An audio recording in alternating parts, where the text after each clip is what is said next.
Good afternoon. It's Monday, the 5th of September 2016, just after 1 o'clock. Welcome to UK Column News. I'm your host, Brian Gerrish. With me in the studio, Mike Robinson. Well, I have to say, I'm glad to be back, Mike, and credit to Scotland for a couple of days because the weather was sunny, really excellent. It's all changed. It's all changed. Raining and particularly unpleasant overnight here in Devon.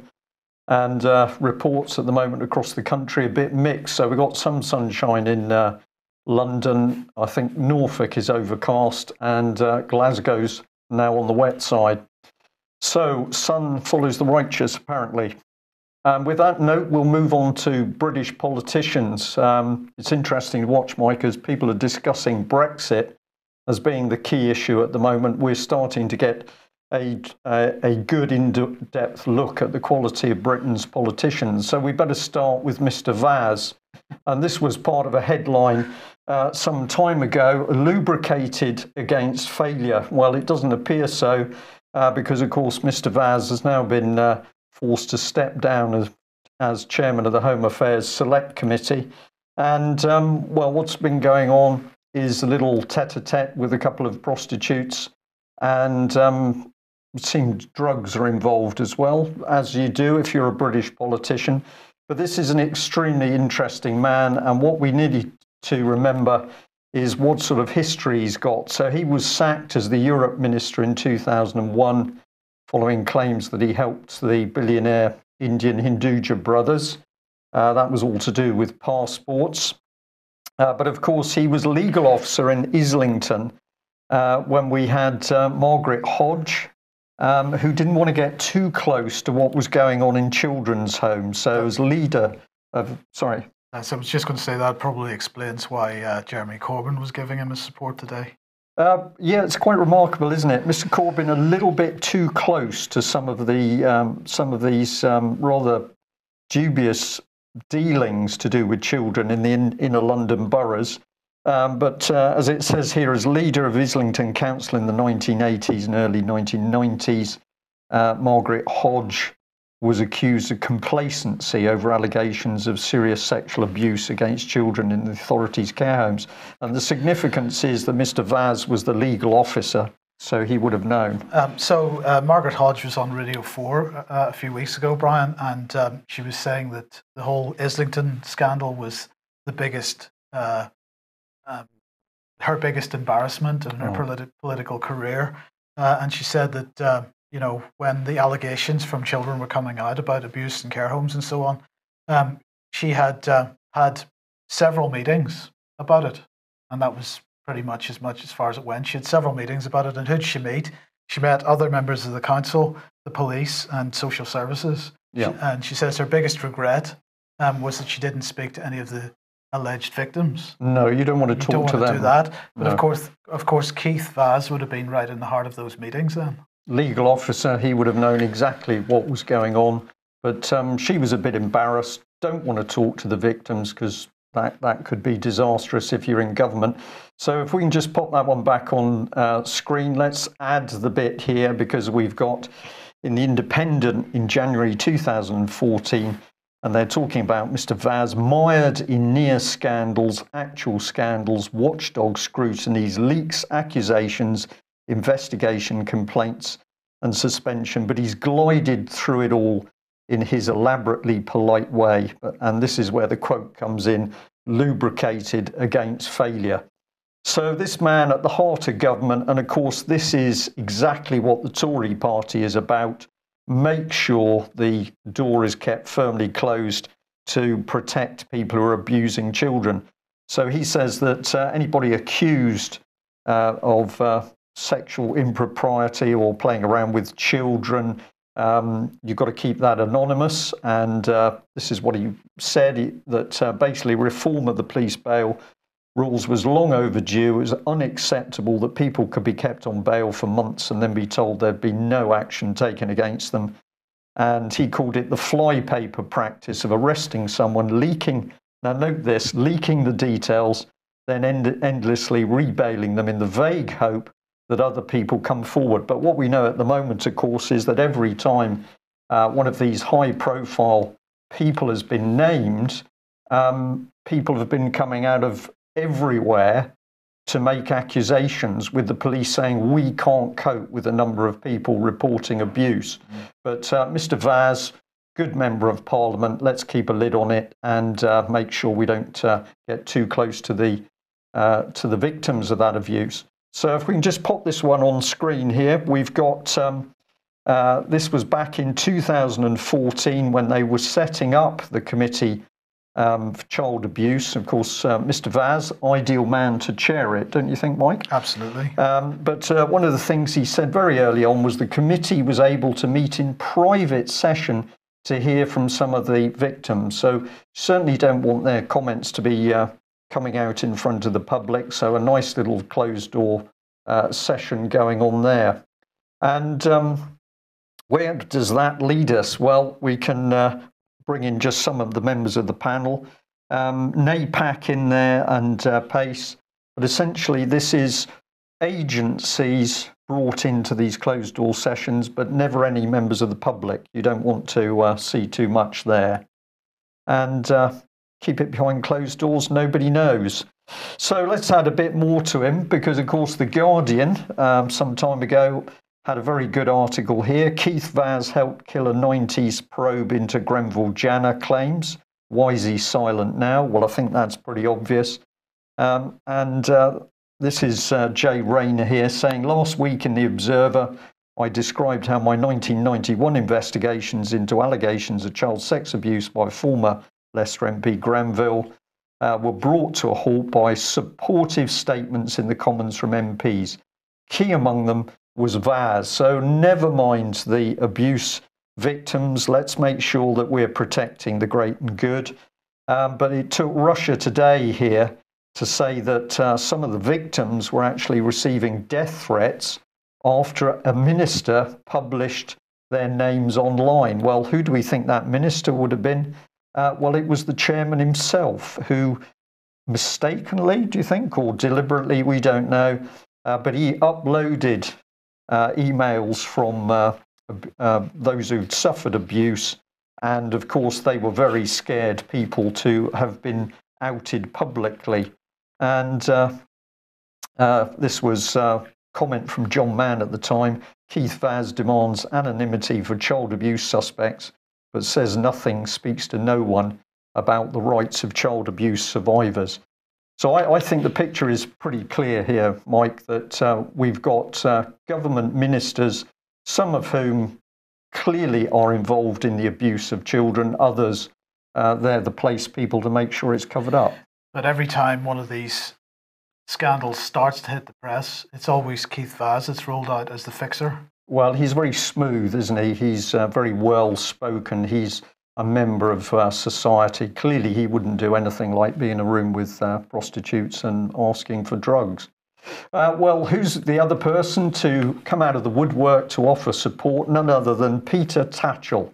And I think this one is absolutely on the button, because he said Keith Vaz hasn't broken any laws and he shouldn't resign as chairman of the Home Affairs Committee, because, according to Mr. Tatchell, it's perfectly normal now to pick up a few rent boys, go and have a few poppers, and then sit in Westminster telling the rest of us what we should be doing.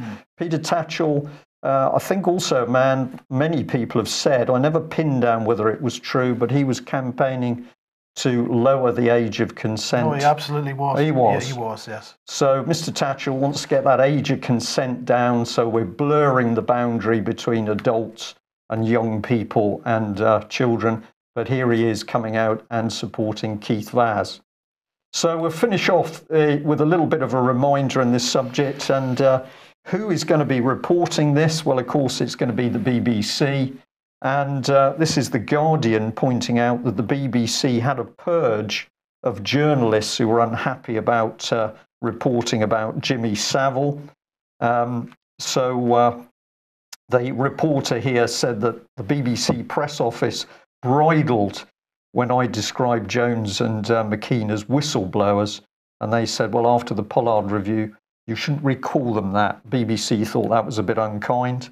And we've got Tom Giles, editor of Panorama, who does the right thing with regard to saying, I don't agree with what the BBC did. He was moved out of the way. And then came in Kerry Thomas. And of course, what did Mr. Thomas do? Well, headed up Panorama, and they produced a programme which was basically undermining all of the reports about the abuse of children. So I'll just say, don't worry though, because we've had other upstanding MPs, Leon Britton here, who says it's up to politicians to prevent crime, the BBC in the background supporting them.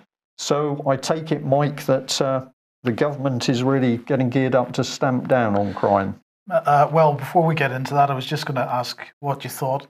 Is Keith Vaz sacrificing himself in the way that others have done in the past? Is this about to launch a new attack on the press? Well, that's certainly in the background, Mike, isn't it? Because already he's saying, I was drugged. Well, according to the tapes that seem to be circulating, he was the one asking for those drugs, but he said he might have been drugged. And this was a sting operation by the press. So, yes, I think this could be nicely backed into the whole of the Leveson cesspit. And then we get a double whammy because we can cover up the abuse of the children, and at the same time we can censor the press, which would be ideal. Indeed. Okay, anyway, as you say, economic crime. This is the 34th International Symposium on Economic Crime, and it's taking place this week. So, of course, the government are pushing this, and the title for this symposium is Economic Crime. Where does the buck stop? Who's responsible? Facilitators, controllers, and/or their advisors. So yesterday was the opening, and the Right Honourable Jeremy Wright, QC MP, who is, do you know who he is? I'm afraid I don't, but if he's a QC, I trust him implicitly. Well, he is the Attorney General, and you know, you would have thought his name would have been tripping off everybody's tongues, but I think probably nobody knows who he is. And he said this is an important event in bringing together people from all disciplines and promoting understanding and addressing the challenges of economic crime faced around the world. As Attorney General, I superintend the Crown Prosecution Service and the Serious Fraud Office and work with Cabinet colleagues to lead the fight against economic crime and corruption. You'd think they would begin with themselves. But anyway, he goes on to say, addressing this threat is a government priority, so I'm very pleased to be here again to talk about this threat and how we're dealing with it. The theme of this year's symposium addresses the question, who is responsible for economic crime? It is an important question, and addressing it will make our response even more effective. Firstly, I want to say a little bit about the threat faced today from economic crime and how the UK government working together, bit of a Freudian slip there, working together with our international partners is addressing it. And this is the key point, international. So he goes on to describe the scale of economic crime, who's affected by it. And then he says that the challenge of economic crime is so great that it's not one that regulators and the criminal justice service can tackle alone or in isolation from the rest of the world. So here we go. And he goes on to say, a commitment to punish the corrupt and support those who've suffered from corruption is what the government is all about. So he's going to support those who suffered from corruption. I don't see any evidence of that whatsoever. He goes on to say, as part of this, the UK is consulting on stronger asset recovery legislation. And I thought this was the key point, including non-conviction based confiscation powers. So we're not going to have any kind of burden of proof that a crime has been committed. We're just going to allow people working for the authorities to decide who it is should have the property seized. Yeah. I just find that this is supposed to be an anti-economic crime symposium, an anti-corruption symposium. This just opens the door wide open for the most unbelievable corruption. Yeah, particularly when you've got no separation of the powers, and you've got the courts working hand in hand with the police. Particularly so north of the border in Scotland. Absolutely. And then he went on to say, often employers might not even realise that they're colluding in unlawful acts. Employees might not realise that they're colluding in unlawful acts. Examples need to be set and education provided from the top down to prevent further abuses. And he goes on to talk about the LIBOR scandal and so on. And let's just remember that when it comes to LIBOR, so far only 4 individuals have been prosecuted for those billions of pounds of fraudulent activity. And of course, those were all low-level traders for Barclays Bank. None of the Barclays management was prosecuted. None of the management of any other bank that was involved in it was prosecuted. They merely fined the banks a couple of £1 billion here or there, which they just printed out of nothing anyway. So banks not punished. No punishment for any individual management. There's no top-down attack on the people involved in this whatsoever. But he's pretending at this symposium to be backing this notion that we deal with this problem from the top down. If we start dealing with this problem within Parliament itself, we might make some progress. But the whole thing had come unravelled. So this is a smokescreen, isn't it, to protect the real people, which are the major global banking players who are running the fraud and corruption. Absolutely. So sticking with the same subject of fraud and corruption, let's have a look at free trade. Because, of course, Theresa May has been off in China at the G20 summit. And while she was there, she has set out her ambition for the UK to become the global leader in free trade. Now, I'm going to say that this is exactly the point that we were making in all the furore we were making about the EU referendum. And I still think that people don't quite get what Brexit is about and what Brexit has been about. Brexit is and was never about getting Britain out of the European Union. Brexit is a reorientation of Britain's policies, and as this best of both worlds document made clear, the UK's top priority as regards trade was TTIP, still is TTIP, and it is these trade deals as a matter of principle. So basically what Theresa May is doing is she has reoriented Britain's policy to push for these trade deals in a host of different directions, not just the three main ones that we've been talking about over the last several months. And here's what she said: we're going to make a success of Brexit, and one way we will do that is by playing to Britain's strengths as a great trading nation and forging our own new trade deals around the world. Britain is going to drive these so-called free trade, corporatist free trade deals. It's absolutely at the heart of British policy, and that's Brexit is being used as a motivation for it. Yeah, the other thing here, Mike, is the statement of it that we are going to do these massive world trade deals. I spent a bit of time driving on the motorways, British motorways, over the weekend. Utter chaos and mayhem on the claim that we've got intelligent motorways. Well, most of what I saw was pretty dumb. We saw massive signs saying that there was a tenth of a penny difference in petrol per litre of petrol. Absolute chaos, spying on the motorist. We can't get our own infrastructure right, but we're going to do international trade deals which are going to change us and change the world. It's fantasy land these people are living in. Absolutely, and perhaps the G20 gives us a clue. Before I comment on this, I just wanted to mention the G20 logo here. I want to just read what G20 says this logo represents. It says G20 2016 China, and it looks like an eye, but it's not. The eyelids are 20 lines. So here's what it says. The logo for the 2016 G20 summit incorporates a stylized bridge consisting of 20 layered lines symbolizing the 20 members of the group, and a seal with the Chinese characters in traditional Chinese font. The bridge signifies that the G20 is a bridge for global economic growth, international cooperation, and a win-win future. The layered lines are reminiscent of fiber optic cables representing an interconnected world in the information age. The letter O, highlighted in the image of G20, in fact, it's a 0, isn't it? Well, yeah, this is very interesting. Yeah. This is what they say, though, Mike. Absolutely, yes. Yeah, yes. Highlighted in the image of G20 embodies unity and coordination among G20 members. The seal is a representation of traditional Chinese culture and matches the English word China. Well, there you go. So that's what that stands for. But anyway, nonetheless, President Xi was giving, it was kind of a pre-meeting, because just before the G20 starts, they have the B20, which is the business 20, and he was speaking at that and talking about how he views China's role in the world.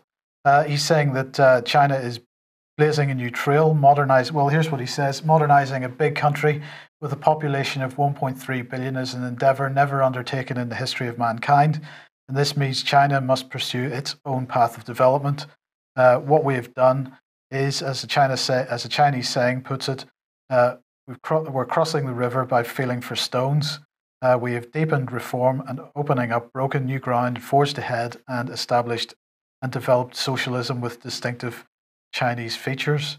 And he's saying that he's aiming to deliver tangible outcomes and so on. What's the next thing?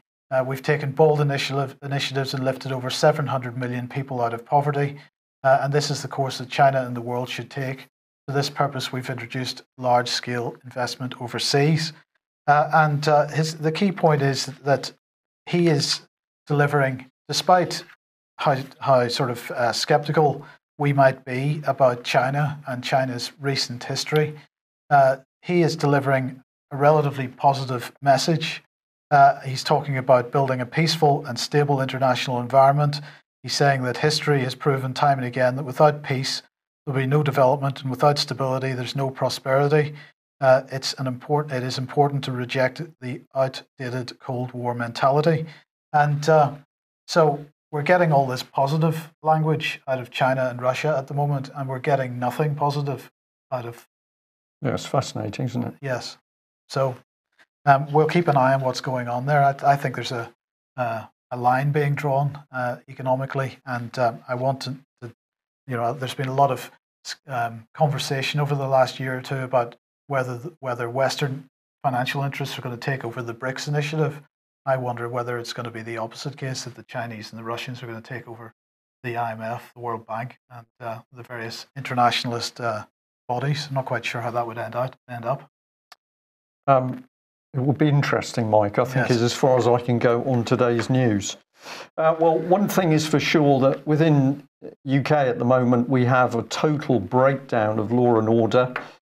So on the 19th of November this year, the British Constitution Group is holding a conference in Winchester. Now, the topic is the restoration of law. This is recognising at the moment that none of our traditional system of common law is being used. We're not seeing juries used properly, and they're not getting their true power to make decisions. And all of this at the moment is allowing corruption, which we've been talking about just a few moments ago, to continue. So if you've never been to a British Constitution Group conference before, this is the one that I would suggest you need to come to. And the theme is a very strong theme on restoring the rule of law. And if you want more details, please get in touch with the British Constitution Group, and Justin Walker or Theo will be happy to tell you more about that event.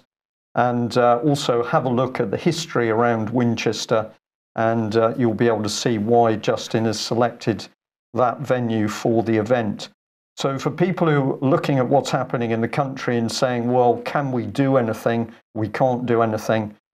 We can do something, but what it requires is many good people to come together and be working together in order to bring this corrupt British government to account. It's up to us to do it, really.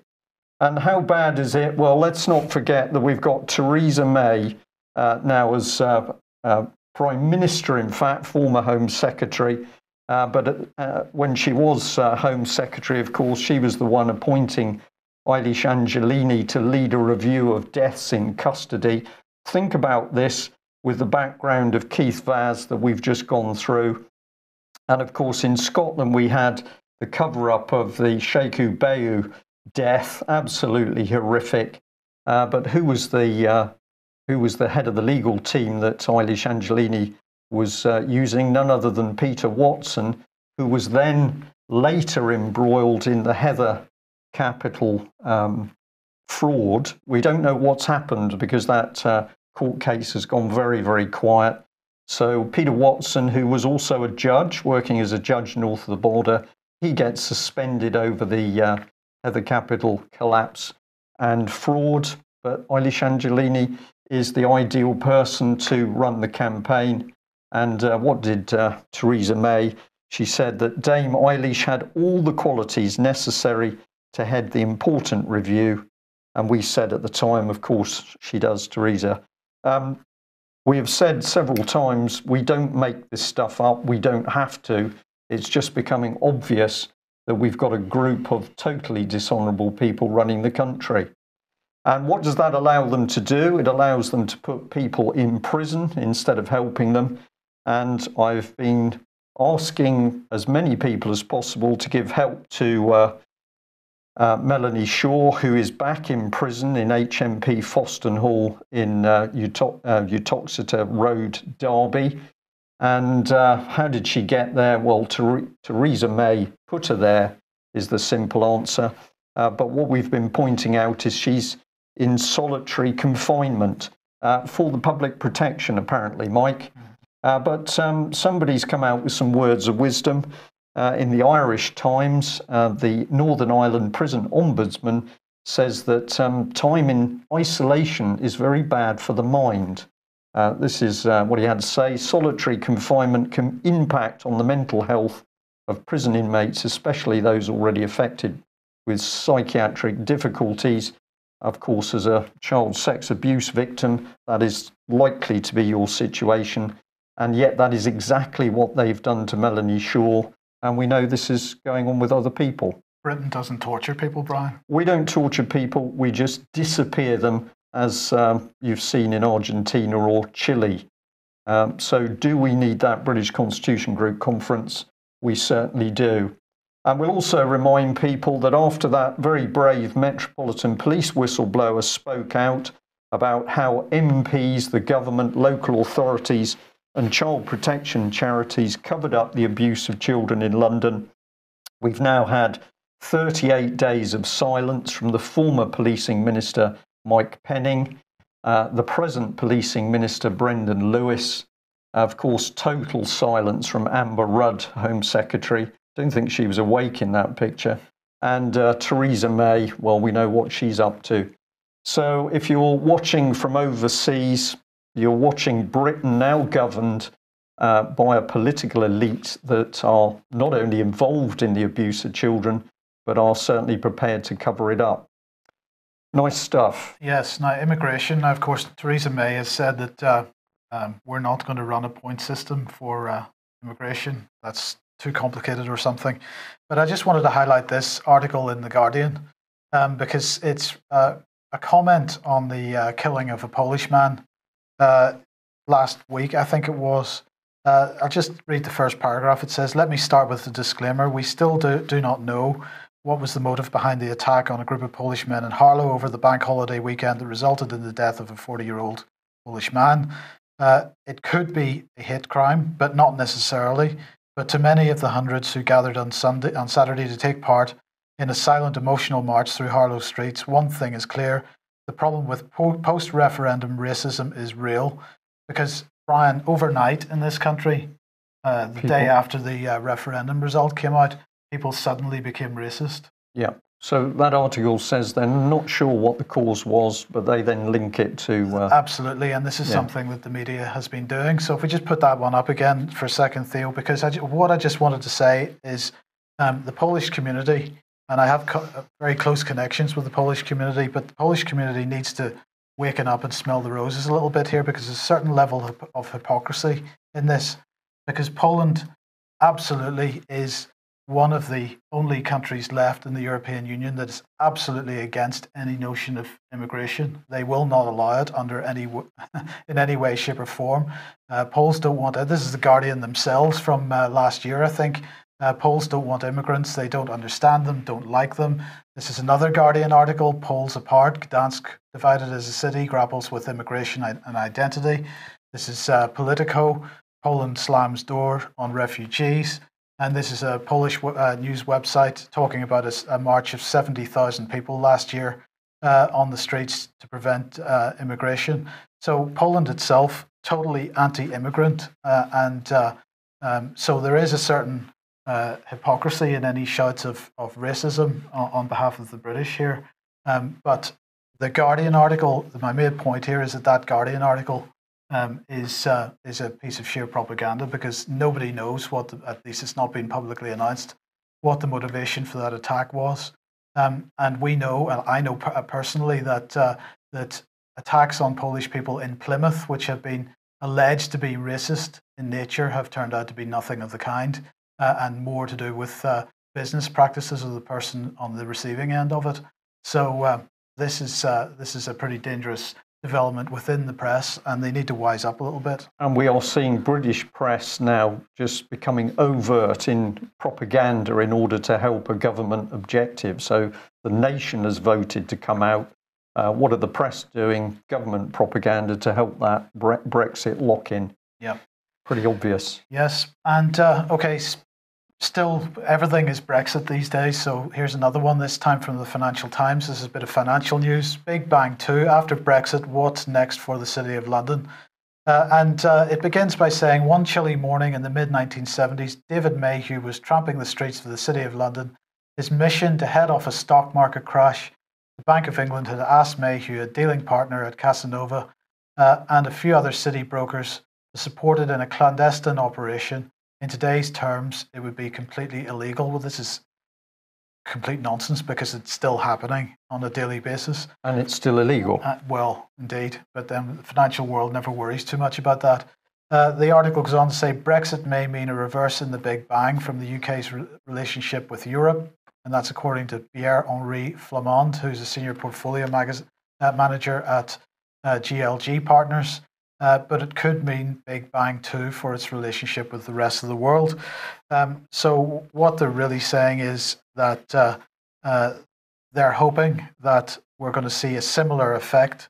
If you remember back to the 80s when Margaret Thatcher pushed through the Big Bang in the first place, one of the things that she did was to get rid of the separation between retail banks and investment banks. And this was something that in Britain, at least, we didn't have Glass-Steagall legislation in this country. We had a typically unwritten convention, and that convention was torn up, and the banks started to merge and to mix their activities.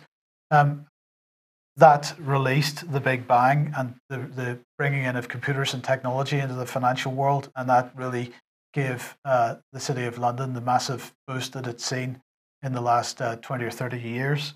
And so this article really hoping that we're going to see a similar effect as a result of Brexit. I'm hoping quite the opposite. Okay, well, it said after Brexit, what's next for the City of London? And I wondered whether the next had already happened. I was fascinated to pick this up this morning. I hadn't seen it over the weekend, but huge recreation of Great Fire of London, where this vast model was set ablaze on the Thames. And this is celebrating what? It's celebrating 80% destruction of the City of London. It's celebrating deaths, loss of property, destruction of businesses. But you say, where's the celebration? Was it perhaps for the creation of the City of London? Well, I had a little look at the article. I always go for who the people are.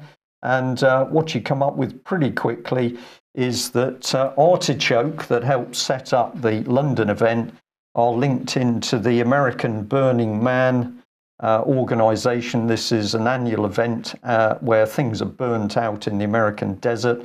And the latest one that they've done, so the two things closely linked, is to have built a large and very intricate ornamental temple, which was then burnt down. And I just thought to myself, well, it's a temple, but that's got a spiritual base to it. People normally go into temples to worship higher powers. And Theo, if you can pop that one back on. Of course, the reality of the American operation is the Burning Man itself, or the Wicker Man. So I sense something pretty unpleasant here, Mike. And who are these people that have suddenly been able to raise millions of pounds in order to enjoy burning of models from the Fire of London? I think there's something a bit more to it than just advertising.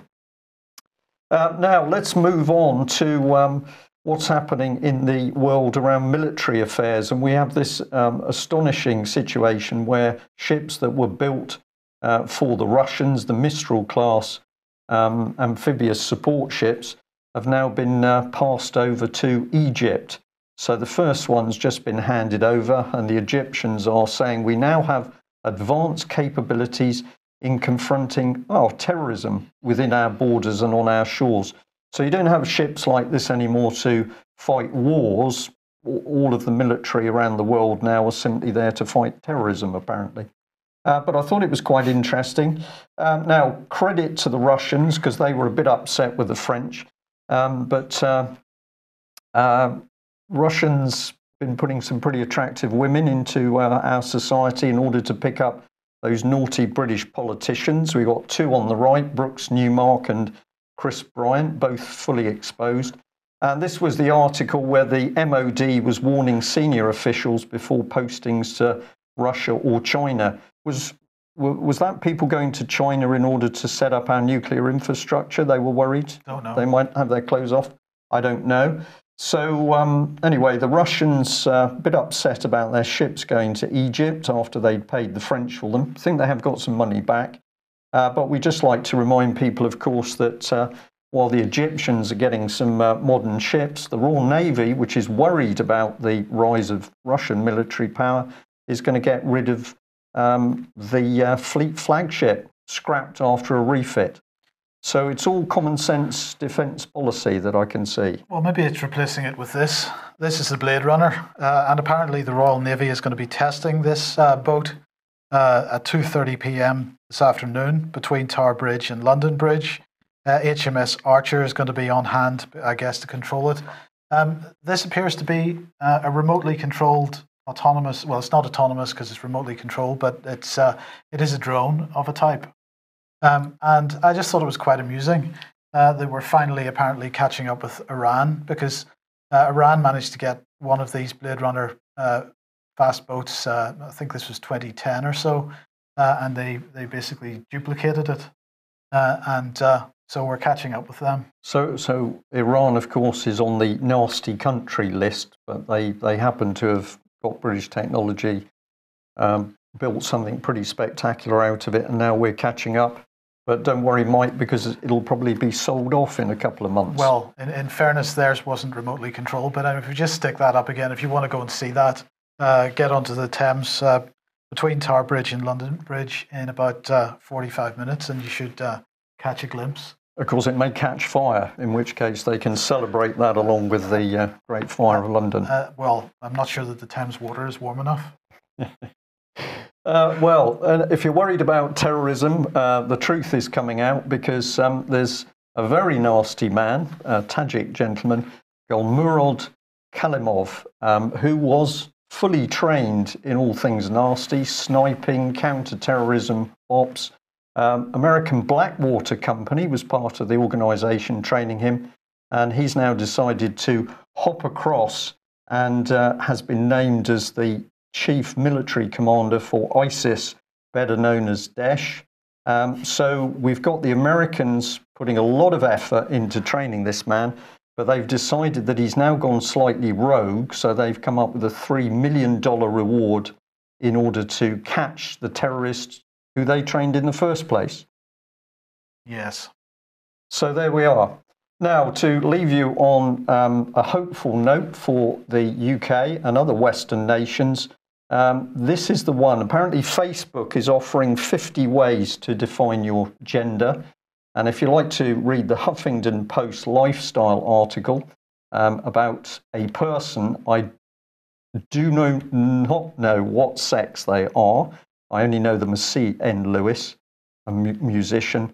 And that particular musician says the word I would use for myself is genderqueer or androgynous or gender neutral. And the article says it's really good because social media is now forcing the majority of people to accept that we don't really know what sex we are. And in the future, you can be anything. And we'll leave you on that happy note, just saying, of course, that this is what will happen unless we, the wider public, decide that those in Westminster are possibly taking this country down the wrong path. Well, that's it for today. I'll just say thank you very much to people who are signing on, taking subscriptions and making donations. If you're new to UK Column and you haven't yet taken on a subscription, we'd very much like you to do that, because we can only do this with your help. And don't forget, 19th of November for the British Constitution Group conference in Winchester, and there'll be more on speakers for that shortly. Thanks very much for joining us. We'll be back at the same time tomorrow. Bye-bye.